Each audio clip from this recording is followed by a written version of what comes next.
the impact on the roadways. So where does that water come from? And maybe the bigger concern is where does that water go? Once there start to be more and more of these wells developed, more fracking, more wastewater, the cost to dispose of it gets higher and higher, and then the injection process starts to be the more desirable approach. In our case, they probably could haul the water away, but ultimately, if there are more and more wells, then they start to inject it into deep wells. That's what they've done in Arkansas, and we were concerned about that. Again, impact on roads and the cumulative impact of the added wells. And that's all I have. But really, given all these factors, the question that the board had was, how is this proposed use considered from a land use perspective? And what happened basically was the board tabled the special use application from Carrizo, and then to get more information, and then ultimately Carrizo essentially said we're not coming back to ask for a decision by the board. So no ultimate decision was made. Maybe no one will ever come back. Who knows? It's probably more a matter of when, not if. And so we're trying to gather and learn information just like you are. 3 counties we went to in West Virginia: Marshall County, Wetzel County, Hardy County. 2009, Marshall County got back $10,770.41 from the state, from the tax revenues that they were paid. Wetzel County got $122,688. Hardy County got $11,000. I tell you, we make more money on chickens and turkeys than that. Thank you. Thank you.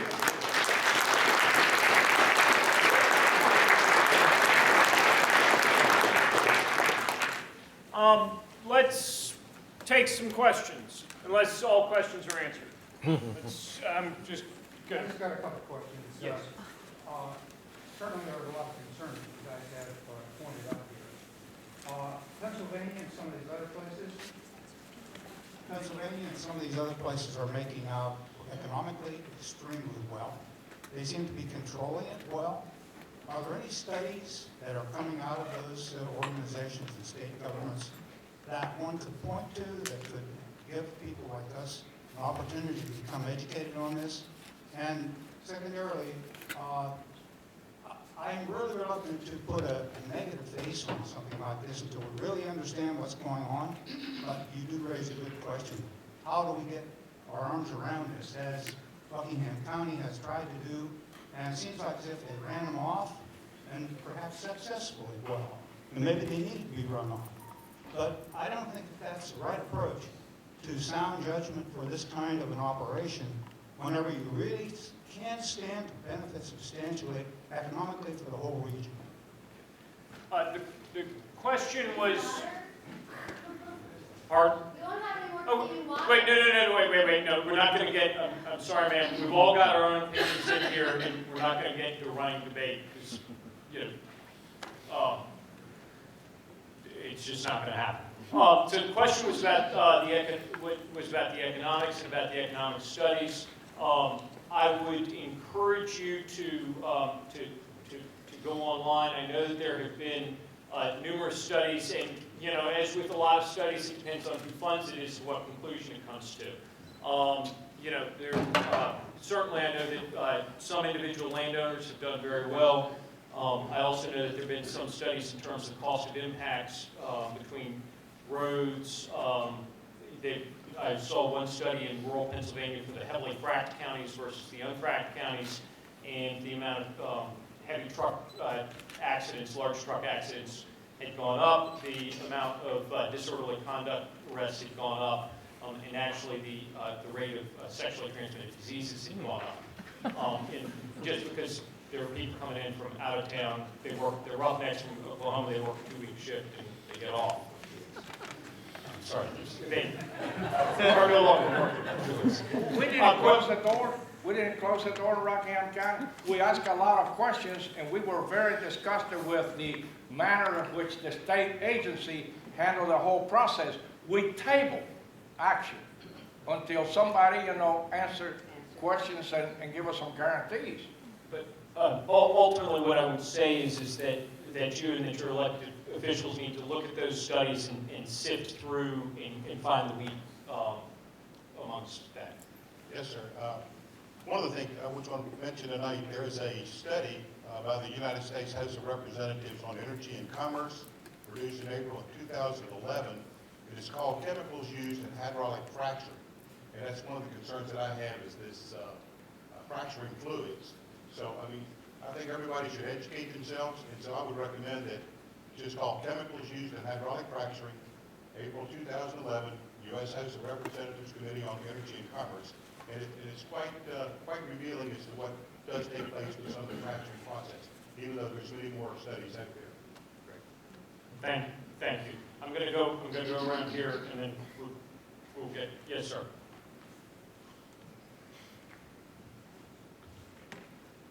Having a well, we had to replace. Close. Having a well, we had to replace a pump recently. I looked into it. The aquifer that we draw water from here in King George has dropped about 40 feet in depth in about 40 years. That's almost 1 foot a year.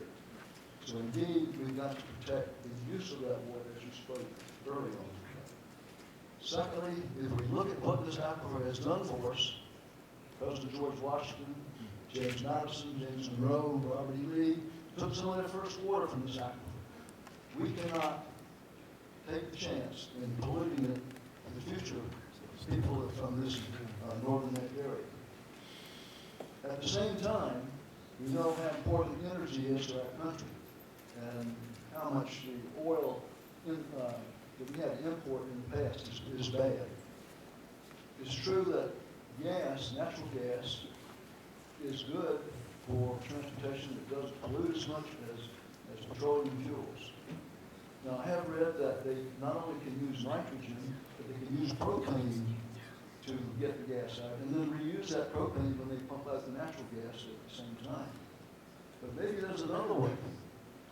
We've got a lot of smart engineers here in King George, and I just read recently that they have replaced the aircraft carrier steam catapults that will throw a plane off the deck very quickly. Perhaps you could use steam to shock that rock down that pipe with no pollution.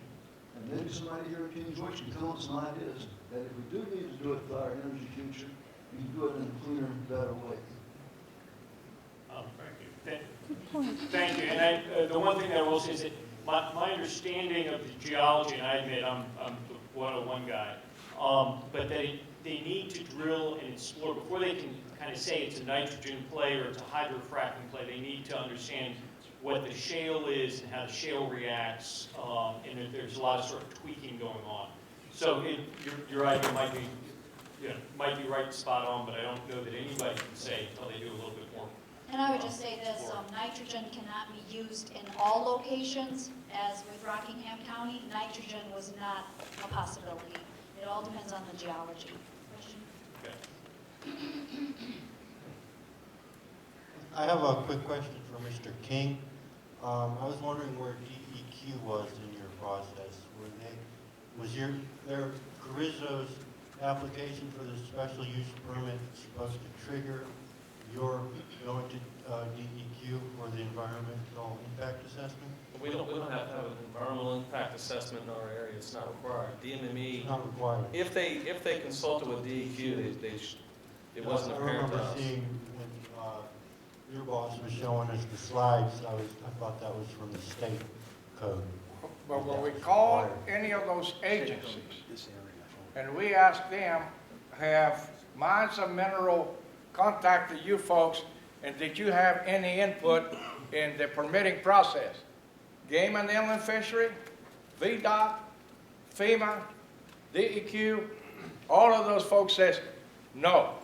The way the process works, Mines and Mineral is responsible for the permitting process, and we only come in if something goes wrong. I didn't like that answer. And by the way, those two little trout streams, they go into the North Fork of the Shenandoah River that in Harper's Ferry joins the South Fork and comes on, and the final stop is just north of this little bridge in here or just as you get to the little bridge here. So we were thinking about you guys a little bit. I also want to say that Senator Stewart's bill, which is being heard tomorrow, would move the permitting to DEQ. But right now, I think DEQ would be part of the study, but would not be a permitting agency. But that study is because we're east of the fall line, and those test wells that were drilled in the late 80s are what got DEQ to be part of the study of the overall environmental impact. And I'm going to continue to move back. If there are questions, kind of back there. Yes, ma'am. Yes, hello. I'd like to say that I think for the average citizen, like myself in here, I'm definitely not an engineer or anything, but I think that foundation-wise, for a lot of us, there are a lot of studies out there. There are studies, many in universities and internet, but there are a lot of studies not only here in the United States. You can also look on the web and see countless of studies in Africa and Asia on industrial impact. We have very recent ones in Tanzania and lots of places where it concerns mineral rights and what people or companies have to do to secure the rights to work in those type of areas. And again, I'd say Africa is a very good start to go in there and look at some of the problems. And a lot of this has been done, you know, many years ago. And so they have now already done the studies on those places. Because here, I'd say in the United States, it's still pretty, it's pretty new in a lot of the areas now. But honestly, I'm gonna be honest about it. A lot of companies have been kicked out of those countries. And we have to be very mindful when they want to come into our own enclaves and do what they want to do. So you have to be very mindful. Thank you. Okay, we've got... If we can try to stick to questions, no offense, but I people was ask just us going to say questions, that, but it's so okay? hard because you're going to insult the last person who spoke. So I was waiting. Albert, can you just touch on what this will do to the value of your land if it were to happen? And also, can you use this land afterwards? Like, can it go back to being agriculturally used or forestry? The question was what happens to your land values. There have been studies in some areas in Wyoming and that type of thing that land values drop in areas which are heavily fracked. And obviously, I don't know if it's obvious, but my expectation would be that if you have a producing well, then your land value goes up, but that adjoining land values go down. And there were two studies, and I did not include them. One in I think it was LaPlata County in Colorado, and then another one that was Texas-based study. And once again, I'm sure that you get different angles coming at it, and you get different results on your study. And I'm coming. I swear we're going to get to you. Does that apply to adjacent land values if you're not being fracked as well? I'm not well enough first to say that, but that's my understanding. She's coming around.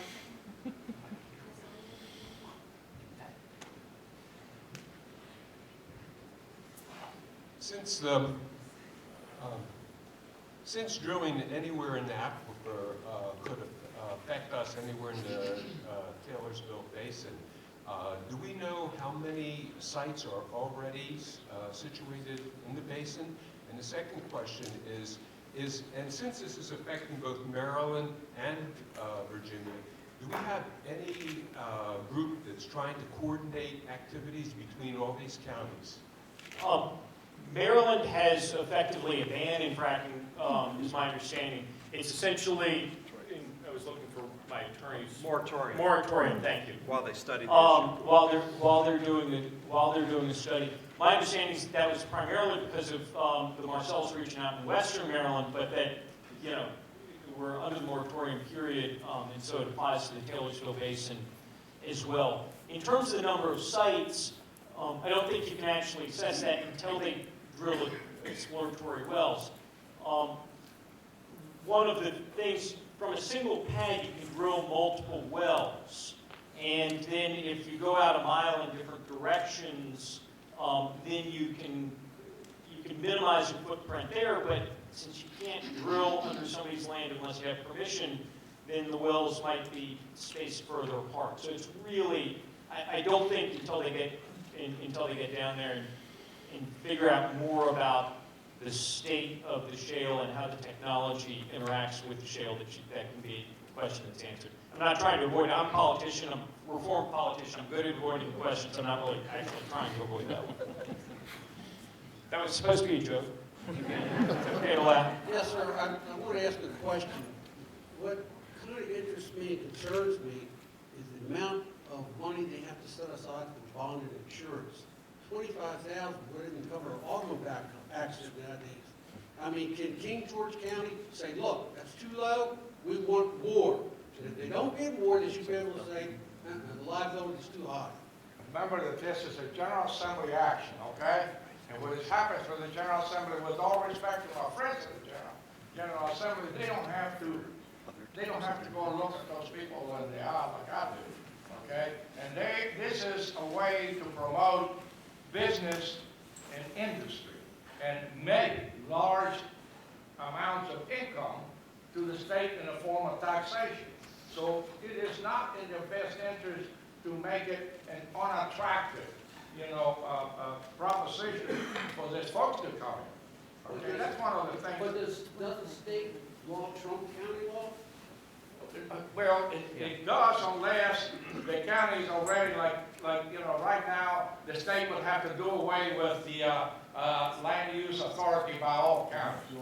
And that would be kind of hard to get elected as in the House of Delegates or the state Senate if you're going to, oppose all of the localities. Well, that's where the folks come from. But what concerns me, King George County is accepting this high liability. We should be covered if something comes wrong, and $25,000 will not cover it. That was my big problem. We've not made any decisions on anything. I just want to know what you And I was a mechanical contractor building schools and places at JMU and those kind of places, and whenever I bid on the job, I had to put up a bond sufficient enough that if I went under, you could finish the job, with the money that I was bonded with. And we've got, there are a couple of ways to get attorneys to show up. One is to have a car wreck, the other is to yell free scotch. The third is to ask about bondage and indebtedness for fracking. We have some attorneys from the Southern Environmental Law Center. And I want to say that we're going to have two more questions from this gentleman and the lady who was the first person to raise her hand, and then we're going to wrap it up. Thank you, sir. No, he's going to answer the question, and then... Yeah, my name's Greg Pupert. I'm at the Southern Environmental Law Center in Charlottesville. You're right, state law does trump local law if the laws conflict. The bonding requirement, and I wanted to point this out, that $25,000 bonding requirement in the state law covers 1 to 15 wells. So I thought your example of a car, you couldn't insure 15 cars for $25,000. But that bonding requirement in the state law only specifically applies to restoring the site and capping the well. I think it's an open question whether or not, and I think there's an opportunity for the county to bond other types of liability in addition, aside from just capping the well and restoring the site. Thank you, sir. Yes, sir. A couple quick questions. So, how would, if fracking were to come to King George County, how would that affect the jobs in the county? How would that affect the industry that's here? Would they see a boost in revenue from people buying and selling stuff? Would King George County see more jobs? The places that we went to, this company's, there's two gentlemen in here and we are investors. Carissa's LLC, Limited, Liability Corporation. We own the exploration of gas, but we hire you as a contractor to go and do the work. okay? So you are the one that is going to bring your crew with you. When I went to those sites out there was 14 pickup trucks and 14 young guys from Texas laying on the ground because they needed to get some sleep. They've been working 24 hours a day for a couple of weeks, okay? And they go with those drillers, those folks that disinvestors, pay to do the drilling. They hire their own crew. They're not going to come out here and say, you guys are here in this county, some nice people, you got a lot of unemployment. We'll take a bunch of dummies in here that don't know anything about this drilling for gas, okay? And we'll let them, be operators or workers on the site. Forget that, okay? That's not going to happen. They're going to bring their own people that know what they're doing because they need to make money. And they can't afford mistakes or accidents and stuff like that. And one other little thing, for some of you folks in here, because I'm older than most of you people, they asked me for a lease in 140 acres that I own, not too far from that place. I said, thank you very much. I'm 73 years old. My wife doesn't want to take any risk in tying up this land to some kind of a lease with a gas company that we don't know when it's coming, and if they come and they drill, whether they're going to cap or they're going to start taking gas out. So I'm going to leave my land free, so when I get ready to go into this little retirement home, I can sell it, and I don't have to be speculating as to how much gas is under there, who owns the rights to it, what is going to happen with that land that is going to decrease the value of my property when the time comes to sell it. You understand? I got to think about the little woman at home, and I got to make sure that that place brings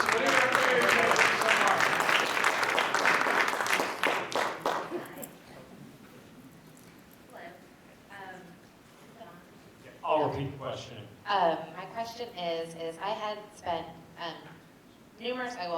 2 hours when my daughter's napping every day for the last week on the phone with people, senators, congressmen on the state and federal level. And I've been told numerous times that there had never been any water contamination issues here in Virginia, which then I called Department of Mines, Mineral and Energy and spoke to a nice gentleman down there by the name of Gary, who told me, in fact, there had not been, during the act of fracking, any type of water contamination issues. However, that does not include the drilling or the wastewater pits. So there has actually been contamination in Virginia with these pits, and I was just wondering, I guess, sorry, I'm nervous. What do you know if that true is, in fact, is true that there has been contamination? And you said, I think somebody had said there have been no public water contamination, but there's obviously been private well water contamination, I believe, is my understanding. My understanding, and semantics are important here, is that in Virginia, there has not been contamination from the act of fracking. Now, I do not know whether or not there has been contamination of the act of disposal of fracking wastewater or of other ancillary activities. And there was an answer when I was at this presentation the other night with DMME, and they were very specific about their answer for a question. I'm sorry that I can't remember exactly what it was. And then we asked a follow-up question. Oh, I know what it was. It said fracking doesn't cause earthquakes. They were saying, and it's been proven, it's not hydraulic fracking that causes earthquakes. And then the guy went on to say, but when you take that wastewater and you inject it into a well, that's what causes the earthquakes. So if we hadn't asked a follow-up question, then we wouldn't have known that, well, yes, it's directly related. It's, let me get back to your question. So I believe that to be true in Virginia. I also know that in other states, they have directly tied fracking to groundwater pollution. Well, and correct me if I'm mistaken, but all of the fracking that has taken place thus far has all been nitrogen fracking. So you're talking about a different type of fracking if they don't do nitrogen fracking. So again, in Southwest Virginia, to my knowledge, there has not been any of this hydraulic fracking in the horizontal way in Rockingham County, which is the Marcellus Shale, coming down from New York. And it's obvious that around here that's not happened before. So the only thing that we know that has some drilling done is in Southwest Virginia. So when you say Well, we haven't had any contamination problems in Virginia. We haven't had a lot of action in Virginia. But those West Virginia people, they're not, some of them, you know, are not very happy with what they are seeing. And it's not only about the water, okay? The water is the main thing. But there's roads, and there's a lot of other, you know, items, issues that we took in consideration that we didn't think it was in our best interest. Rick's going to answer, and I'm going to be stickler on time, and it's Ruby, she puts the wrap. I want to add real briefly, because this is a very important and controversial issue. When people say fracking hasn't caused contamination, what they mean is that when you look over a mile down, the act of puncturing those pipes and injecting water or gas into the shale over a mile down, we don't have any evidence that that has contaminated our drinking water, and that is in fact accurate. I wouldn't say we definitely have evidence that drilling or that drinking water has been contaminated from the vertical shaft of the well, whether it's during the drilling or during the fracking. Because during the fracking, you get that same high pressure in the vertical shaft. And if the casing and cementing isn't just right, you're going to get contamination through the well. Now, that doesn't count as fracking contamination according to the industry semantics, but it's contamination from the process of drilling and producing natural gas.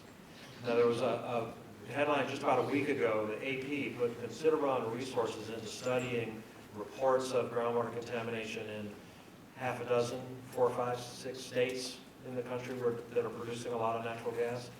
And the industry is saying in all of those states, no verifiable instance of contamination. And they looked at the reports in all the state agency files, and they looked at the data most specifically, and said that in fact there were numerous verifiable instances of groundwater contamination. There are many more instances of suspected contamination where they just don't have the data, period. But I guess the picture that paints isn't a nightmare, but it's definitely cause for concern.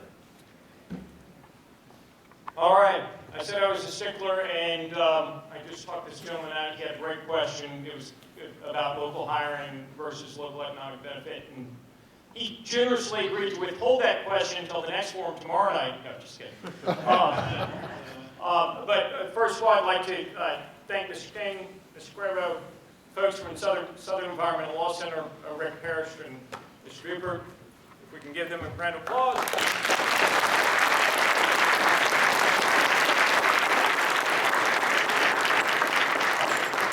Most significantly, the elected officials who are here, Mr. Hahn from Westmoreland County, Mr. Brzezika, chairman of the board. It's, you know, this is a long evening, but when you get into the fact that there are evenings like this on, you know, building a new school, or well, you all pick to crack that code, but you know, whatever it is, whether it's dealing with the landfill or with the school or that type of thing, they add up and they take a significant cost, and it's testament to their dedication to King. Thank you so much. Well, thank you, Albert, as well, for supporting this event tonight, sharing the information that you provided. I thank every one of you for giving up your evening in order to come out and get informed. As a community, we do need to be engaged. I hope you will also attend the February 4th presentation by Department of Mines, Mineral, and Energy. That will be at 6 p.m. at the Citizen Center. It will not be at the Rivercombe building because we're hoping to have just as many of you there for that presentation as are here tonight, if not more. I want to thank Pablo for making the trip. Pablo recognized right away I'm just a ball of energy and I have a lot of passion, and I appreciate him trying to help me channel that in a positive way. So thank you, Pablo. He recognizes my heart is good, it's in the right place. This is not a paid political announcement, but I'm going to tell you something. It's refreshing for me when I go to this Board of Supervisors meetings on the state level, and I find people like her that care